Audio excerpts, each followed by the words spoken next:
Write like a man. Use a typewriter. Why self-publishing sucks. Absolutely sucks. But you should do it anyway. You should. And let's talk about why, because I think that this episode is not really geared towards people who've already written books. I think this is geared, well, some of the topics might be a little bit, but this is really more for someone who, has always thought about doing it, but they're too intimidated by the process of writing and getting a book published. They think of the traditional path. That's all they know. I think self-publishing is an answer to someone who needs a direct path to getting their story in some sort of product form where they can buy it and order it. Yeah. And self-publishing allows you to do that. And it's not as scary as you might be thinking. If you've wanted to write something and publish it, you can self-publish, and it's not as difficult and scary as you think. Yeah. It's very, very doable. And it's come a long way even in the past couple of years. Well, yeah, in the past 5 years, it's come. But think about it. Think about where it was when you got started with Mobius. Is that right? The different programs. There were like 2 or 3 different programs that you needed to run your manuscript through in order to at least to get the ebook version. Before Kindle Create. Yeah. I don't even remember the name of it, but I can't. I haven't used it since but it was Kindle the most came along. It was a nightmare. It was the most counterintuitive. I did it for Empyrean Falling, for the ebook for Empyrean Falling, before Kindle Create came along, Amazon's Kindle Create program, and I just, oh gosh, it was awful. It really was. You had to you had, I think, 1 of 2 formats that you could publish in, self-publish, at least for the ebook, and then you had to run it through. Scrivener was one, right? Scrivener, yeah. Scrivener was one, and then there was another one, and then you had to run it through that, and that gave you the packet, the digital packet that the other program could read and translate, and then translate into the Amazon friendly, the Kindle friendly.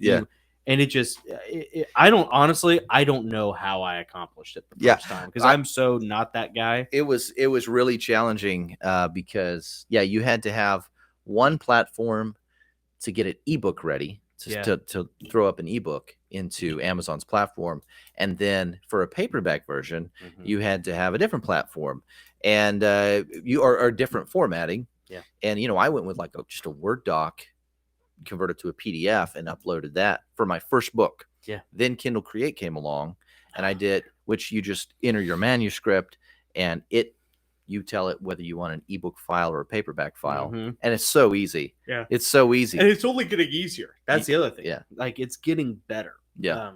Yeah, dude, Amazon really makes it.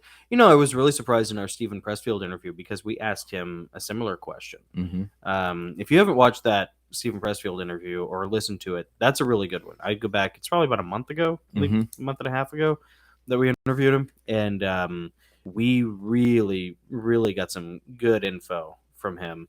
And one of the questions that Nick asked him was, if you were a new publisher, what would you do? Would you traditionally publish, or would you, self-publish through Amazon? And his answer was a little surprising to me. He said, pretty much, which makes sense. He said, I would attempt traditional publishing first, and then if not, I would dive headlong into, Amazon's, into the self-publishing world. And that actually was a little surprising to me. I was very surprised. Simply because, Pressfield,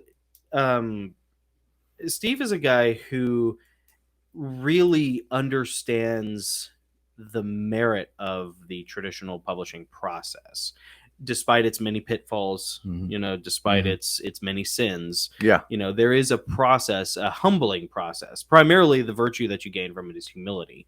The humbling process of the traditional publishing route is kind of intrinsic, at least it seems that way to me. I could be wrong. I don't want to put words in his mouth, but it seems intrinsic to Pressfield's brand, sort of, because he has so many great books about it. The War of Art, Going Pro, Do the Work. I mean, just the list goes on and on.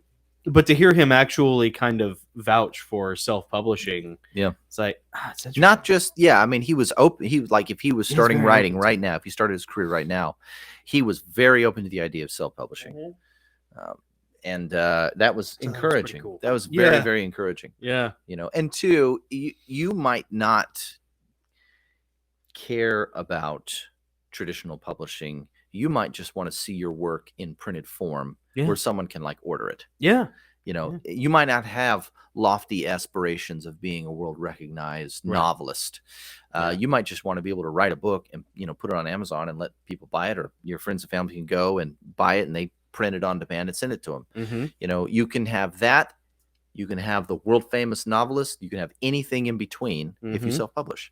The challenge of self-publishing is that the thing that's for the author that's different between self-publishing and traditional publishing. With traditional publishing, the author focuses on the story and nothing else. Right. The manuscript. The manuscript. Yeah. It's all about the perfect manuscript. It's submitted and the publisher takes it. They pick out the cover. They pick out the editor. Right. They have to worry about the ad copy and the sales copy and running the ads and the market. They have to do all that. They price the book. Yeah. They're in charge of all that. Yeah. When you're a self-publisher, that takes up at least half of all of your resources, your time, your energy spent thinking about all those things. You have to figure out what cover is going to work in this market. What's my market? Is this a right title? What does my sales copy look like? What about the blurb on the back of the book? You have to do all those things. You have to run the ads. You have to build up the following. You have to do everything beyond just write the story. And you have to think about your cover, your title, your first 3 pages, and what your sales pitch is on your sales page on Amazon. And then you're in charge of what your ads say and where they're placed and how much you're going to bid per click and all those things. You have to manage. And HarperCollins has their own email subscribers. They have their own directory of bookstores that are waiting for their next thing. They have thousands and thousands and thousands of people that follow every new thing that comes out. You have to build that list on your own when you're a self-published author. So you got the email, you got the marketing, you've got everything. Throw in social media, which will absolutely devour every second of your life you allow it to, and it's a lot. Or you can just say, I just want to write a story and upload it to Amazon so people can order the book. And leave it at that, and you can totally do that too. And there's nothing stopping you, and there's no real wrong way to do it depending on what your objective is. It's all about what you want. What are you trying to get out of this? Like I have, I got an aunt who, Aunt Debbie, she spends a lot of time with her grandkids, and her and Ron, they travel all over the country, and they take the grandkids with them on their adventures, to see the world's biggest snot ball or whatever, go see some. I think that's in Iowa. Probably, go see some historical site, or just all these. They do all these really cool things. They're really fun. But she wanted to, I think it was like a year ago, she was asking me about putting together some sort of a scrapbook, and I told her, like, dude, because she has them, she's a former teacher. So of course she has them write like book reports, reports on what they do, on their vacations, those poor children. And they're sweet kids. They're actually really, really well-adjusted kids. Kind of like that. It's that homeschool. They have that homeschool vibe, and I think that's partly because of like what Debbie puts them through, So I'm very familiar with that vibe. I love that vibe. I like that vibe. Yeah, they're very like, proto Nick in a lot of ways. But she had all this scrapbook material, and she wanted to put it into some sort of a format. She's like, I don't want to sell it or anything. I just, wanted it to have some copies to give to me and to, her daughter and, their mom and, a few other people. And it's like, Amazon. The only requirements, I think, is that Amazon, it has to be at least 70 pages. 28 pages. 28. Oh, wow. Okay. So it has to be at least 28 pages and that's it. A cover. Yeah, and like you can even choose one of their covers. Like it doesn't even matter, you know. It's brilliant. So and that's not a vanity project for her. That's not something that she's gonna try to publish to take over the world with or anything. That's just something she wants to do for her family members and for her grandkids. When they get older, they can look back on it. Yep. And I said, you don't even have to like transcribe it. You literally can just scan all the documents or take pictures of the reports and post it all into a Word document, transfer it to a PDF. Yep. You don't even have to transfer it to a PDF. It's recommended, but you don't have to. And then you don't even do that. You just put it in Kindle Create, and you don't have to have a PDF version. Create. Yeah, it creates a unique file that Amazon's printing platform is going to recognize and lay out in the right format.